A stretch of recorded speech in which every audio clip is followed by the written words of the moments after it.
Hey, I'm doing another video here. Eureka! Anyway, tonight's going to be a little bit different for this channel. I've decided I'm going to do a review tonight, and if it goes well, if you like the review I give, and you want me to do some more, like in the future for Wheel or whatever, just let me know in the comments section, and maybe I'll do it. But tonight's review is going to be about two new shows that debuted on GSM, one of whom has gotten tremendous hype not only on the network, but has also gotten quite a bit of hype outside the network.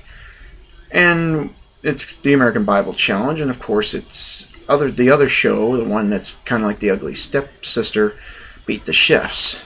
Now, let's start off with Bible Challenge. Now, personally, I was already making fun of GSM before they debuted these shows, because I think they're going to set them up for failure by replaying them as often as they are. I don't remember what the schedule says, but they're going to be on it a lot.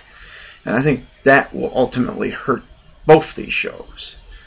But we're not going to talk about that. We're going to focus on each show in particular and what I thought were the positives and the negatives. Let's start with the Bible Challenge. And, of course, you know the host is Jeff Foxworthy. Did a fantastic job on 5th Grader, in my opinion. I liked what he did.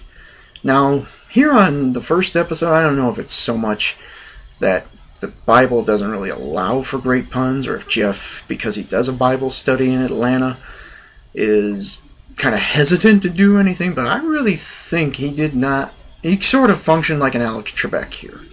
And that is not too many jokes, basically just straightforward bang bang, question, whatever. And the problem is, Alex Trebek is not the focus of Jeopardy. He can get away with being kind of robotic and stiff in a way because the game's the star. On Bible Challenge, GSM promoted this heavily around the fact that Jeff Foxworthy signed on to host this. So you would think if they focused a lot of their attention on Jeff, he would be allowed to do what he does best, make you laugh. And there really wasn't that much of it there. He did have a line about Larry the Cable Guy, kind of obligatory, the burning bush and all that. He did kind of mention something about his wife in Louisiana and the way they eat. But really, other than that, he just went straight forward through the game. And in my opinion, that just didn't work. I hope it's just like the first show, jitters, and, well, not so much jitters, but, you know, maybe just trying to take it easy, and maybe as time goes along, he'll open up a little more.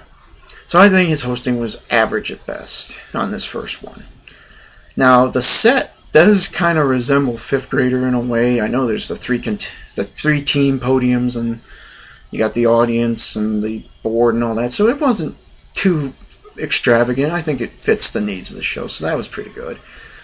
Now, the format is kind of straightforward. It's Bible trivia. You had the first round. Basically, you had all three team members. You had to ring in for points and try to get the answer right. Basic trivia questions from the Bible. Then the second round, you kind of repeated. Points were raised. It was actually it was the faith book walls. Now I know one of the big things I've noticed right away is they seem to have borrowed from the Match Game 98 playbook. Everything has to be a pun. Like in the third round, they were talking about "Thou saith the Lord of the Rings" or something like that. There were a lot of puns on the categories. It doesn't turn me off, but you know, maybe you could just be straightforward with them like you were later on. Then the third round actually was kind of interesting. They took the best team members out of each and asked the other ones trivia questions. I thought that was clever. Then they brought the experts of the team back for the fourth round, and ultimately the final two teams played in the bonus game, or not the bonus game, the final round, and the winner got 20 grand. Now, if you paid attention to the show, you'll notice at the top Jeff said they were playing for 25,000. Then it became 20,000 later in that segment, and it stayed that way. Now, I heard rumors that they hadn't really decided on the prize money until later on in the show, so maybe that's just what happened, but $20,000, not too bad, especially when you're building to a crescendo. Like the finals is for $100,000, so there's no problem with that. The trivia, well, actually, one more gripe before I get to the trivia. The choir. What exactly is the purpose of that choir? Are you trying... I know you're a Bible-themed game show. That I can understand. You don't have to go out of your way to make it sound like a church. What did the choir bring to this particular episode that was so necessary? They sang. And not very good, in my opinion. Okay, maybe they were average at best. They brought nothing to the game. There were no musical questions on this show. Now, maybe there will be later. I don't know. But it seemed like the choir was completely unnecessary and just added nothing to it. Now, the biggest concern, of course, is the trivia, being that's a Bible game, and how could people who are not well versed in the Bible play along with it? I have to say, especially in the final round is actually a direct rip-off of Sale of the Century Speed Round. Basically, Jeff fires off the questions. If they get them right, they earn points. The only difference is they don't lose points if they get it wrong. But if you watch it, it plays almost exactly like Sale of the Century Speed Round, which is not bad. But the thing that's going to ultimately decide whether the show is a hit or not is, can people play along? I do think as the rounds got tougher, it got harder to play along with. Like, the early rounds are pretty fine. I didn't get all of them right because I'm not well versed in the Bible. But the early rounds played fine. The later rounds could pose difficulty, and the bonus game was a real tough game.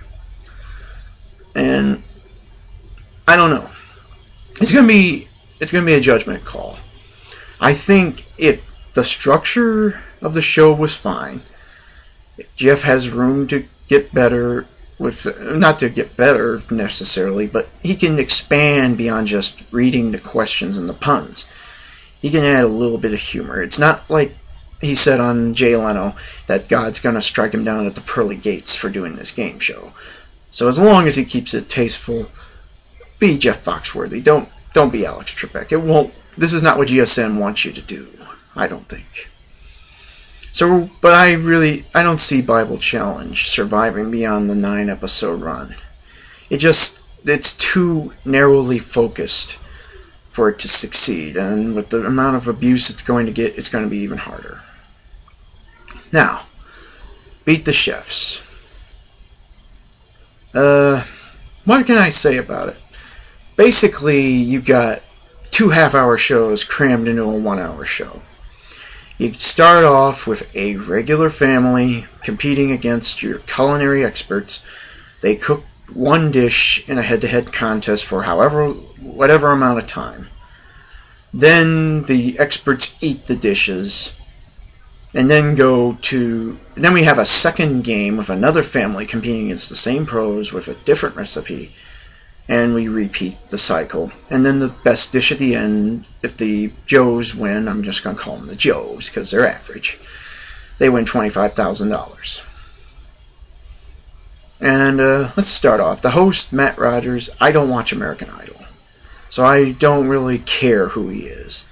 I think as far as energy goes, he kind of resembles like an older Skip Lackey in a way.